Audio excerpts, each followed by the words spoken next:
ہماری بیوقوفی ہے، اس سے باز رہو۔ فرمایا اس کے بعد کہ یہ جو مشرکین خانہ کعبہ کے متولی بنے ہوئے ہیں آج، یہ کیا سمجھتے ہیں کہ خانہ کعبہ کی متولیت ہمارے ذمہ ہے، خانہ کعبہ کے ہم ذمہ دار ہیں، تو دنیا بھر کی آسائش، دنیا بھر کی نعمتیں ہمارے آ گئی ہیں، ہم ہی کامیاب لوگ ہیں۔ فرمایا کہ یہ کیا مسجدوں کو آباد کریں گے، یہ کیا خانہ کعبہ کی تولیت اور اس کی ذمہ داری اٹھائیں گے، یہ ان کا کام نہیں ہے،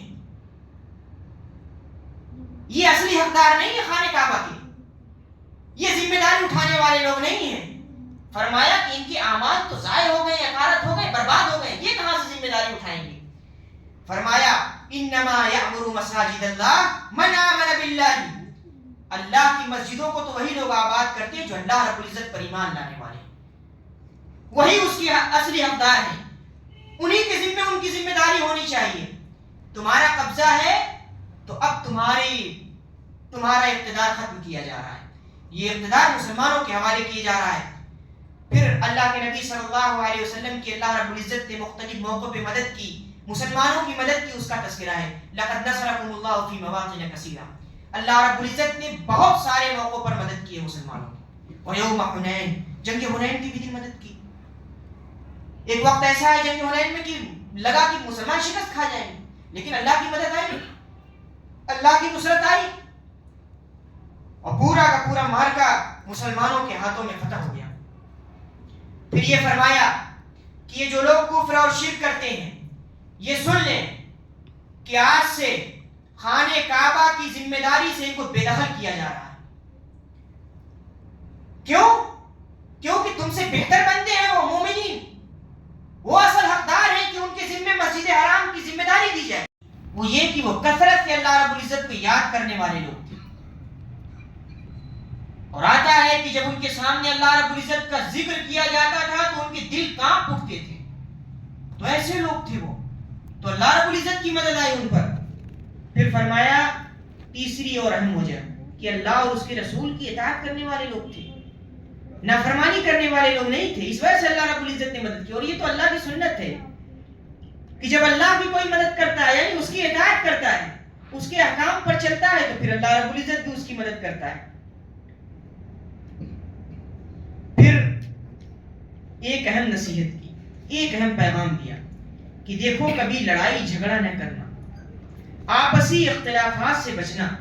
یہ پوری امت کو ایک پیغام دیا کہ اگر تم اختلافات میں پڑ گئے، اور آج دیکھ لیجئے لوگ فرقوں میں بٹے ہوئے ہیں، امت کو مختلف فرقوں میں لوگوں نے بانٹ رکھا ہے، اور قرآن کہہ رہا ہے وَلَا تَنَازَعُوا، یہ تفرقے بازی نہ کرو، تنازع نہ پھیلاؤ، یہ آپس میں نہ بٹو، اگر بٹو گے فرقہ بندی کرو گے تو کیا ہوگا؟ فَتَفْشَلُوا، بزدل بن جاؤ گے، وَتَذْهَبَ رِيحُكُمْ، تمہاری ہوا اکھڑ جائے گی، جو دشمن کے دل میں تمہارا روب اللہ رب العزت نے بٹھا رکھا ہے وہ روب چلا جائے گا، وہ دبدبا چلا جائے گا۔ اور آج ہماری مغلوبیت کی، ہمارے غالب نہ آنے کی، ہماری ذلت و رسوائی کی جو سب سے بڑی وجہ ہے وہ یہی فرقہ بندی ہے، تو وہ شیعہ ہے، تو وہ سنی ہے، تو دیوبندی ہے، تو وہابی ہے، تو بریلوی ہے، کیا ہے بھائی یہ فرقہ بندی کیوں؟ کہا کہ تم تو ایک امت ہو، ایک امت تم کو ہونا چاہیے۔ اختلافات تو صحابہ کے درمیان بھی تھے، لیکن رسول اللہ کی آواز پر سب جمع ہو جاتے تھے، اختلافات ان کے اندر بھی تھے، ایسی بات نہیں ہے، لیکن رسول اللہ کی آواز آتی اور سب جمع ہو جاتے۔ یہاں تو رسول اللہ کی حدیث بار بار کہہ رہی ہے کہ آپس میں اتحاد پیدا کرو، قرآن کی آیت بار بار ہمارے سامنے سے گزرتی ہے، لیکن ہمارے کانوں پہ جوئیں نہیں لگتی، فرق نہیں آتا۔ تو ضرورت ہے اتحاد کی، اور یہ اتحاد ہم اور آپ پیدا کر سکتے ہیں، یہ اتحاد ہم ہی اور آپ کے ذریعے آ سکتا ہے، دوسرے نہیں لا سکتے۔ تو کہا کہ اتحاد پیدا کرو، آپسی لڑائی جھگڑے میں بچ کر رہنا، اختلافات سے بچنا۔ پھر کہا کہ جب کبھی دشمن سے مقابلہ ہو صبر کرنا، صبر کا مطلب یہ کہ ڈٹ جانا مقصد پہ، جس مقصد کے لیے تم وہاں میدان میں آئے ہو اس مقصد پہ ڈٹ جانا۔ پھر فرمایا کہ دیکھو ریاکاری سے بچنا، دکھاوے سے بچنا. دکھاوا کرو گے تو ذلیل و رسوا ہوگے. یہ دنیا میں تم کو بدلہ ملے گا، آخرت میں کچھ نہیں ہوگا ریاکاری کا، آخرت میں کوئی بدلہ نہیں. تو دکھاوے سے بچنا، ریاکاری سے بچنا. پھر اس کے بعد جنگ کے متعلق ہدایات دی گئی کہ جب جنگ کرو تو اس میں اللہ رب العزت کی رضا کو پیش نظر رکھو، اور جب جنگ کرو تو ہمیشہ جنگ ظلم کرنے والوں کے خلاف کرنا.